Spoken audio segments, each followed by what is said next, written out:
আসসালামু আলাইকুম। কি ভাই শুনলাম হাট বাজারে বসলেন নাকি আপনি রসুন খুঁজতেছেন?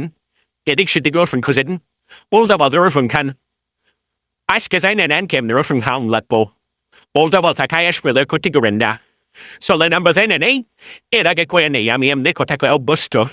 নতুন করে শুদ্ধ বসে যদি শুনবার চান তাইলে আমার স্টিক করতে পারেন, কারণ আমি নতুন করে শুদ্ধ বসে কথা কওয়ার লোক না। ধন্যবাদ। যদি চান কন্টিনিউ করতে পারেন। জি ভাই, নিশ্চয়ই আমার কথাগুলা শুই না আপনি এতক্ষণ একটু হাসছেন। হ্যাঁ, আসলে আমি একটু দুষ্টামি কইরা কইলাম। আসলে দুষ্টামি করলে, একটু হাসাহাসি করলে, একটু হাসির রসাত্মক থাকলে হার্ট ভালো থাকে। এটাও একটা হার্টের ওষুধ। দেখবেন বড় বড় ডাক্তারের কাছে গেলে এরাও কয় হাসবেন, তার মানে হাসলে বোঝা গেল হার্ট ভালো থাকে।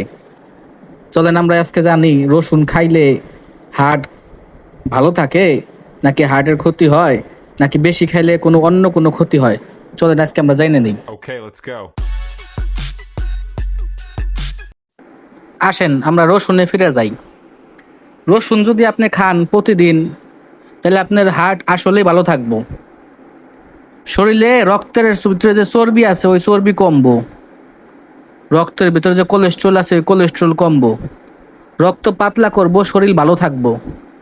আসলে এই তিনটা কাজ হার্টের জন্য আসলেই উপকার করব। হার্টের ভিতরে যে চর্বি আছে ওই চর্বিগুলা কাটবো। তাই আপনি রসুন খাইবেন, কিন্তু কেমনে খাইবেন? চাবায় খাইবেন না গিলা খাইবেন না ভাতের সাথে খাইবেন? পরিমাণে বেশি খাইবেন না কম খাইবেন? বেশি খাইলে কি ক্ষতি হইব কি না? আসলে খাইবেন অতটুকুই। প্রত্যেকদিন এক কোয়া করে রসুন নেবেন, কুচি কুচি করে কাইটা চিবে বাইন্দা খাইতে পারেন, অথবা আনাম কোয়া গিলা খাইতে পারেন, এটা আপনার ইচ্ছে।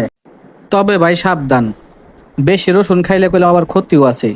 গ্যাস্ট্রিকের সমস্যা হইব, বুকে ব্যথা করব, পেট ফাঁপা হয়ে থাকবো, হ্যাঁ খারাপ লাগবো সারাদিন, মনে হইব কেমন কেমন জানি লাগতেছে, আবার মুখ দিয়ে দুর্গন্ধ হইব। এজন্য ভাই অতিরিক্ত কোনো কিছু ভালো না ভাই। প্রতিদিন এক কোয়া করে রসুন খান, নিজেও সুস্থ থাকেন এবং সবারই ভালো রাখেন। কেন না ভাই, পরে দেখা যাবো বেশি রসুন খাওয়ার চক্করে পড়ে আপনার নিয়ে আবার হাসপাতালে দৌড়াদৌড়ি করুন লাগতেছে। গ্যাস্ট্রিকের ডাক্তার, এই ডাক্তার, ওই ডাক্তার ডাইকে আবার দুনিয়ার চিকিৎসা লাগান লাগবো। সেজন্য ভাই পরিমাণ মতো যে কোনো জিনিস খান, কারণ এগুলো একটা প্রাকৃতিক ওষুধ ভাই। ঠিক আছে? প্রাকৃতিক ওষুধ খাইতে গেলে এরকম ভাবে বিভিন্ন রকম সাইড এফেক্টও হইতে পারে। এজন্য খুব সতর্ক থাকি, ভালো থাকি। সর্বশেষ কথা হইল, আমি মোহাম্মদ রুহুল আমিন, রাফা হেলথ কেয়ারের পক্ষ থেকে সার্বক্ষণিক আপনাদের পাশে আছি। দয়া করে যদি কোনো সমস্যা হয় আমাদের হেল্পলাইনে যোগাযোগ করুন। ধন্যবাদ। আল্লাহ হাফেজ।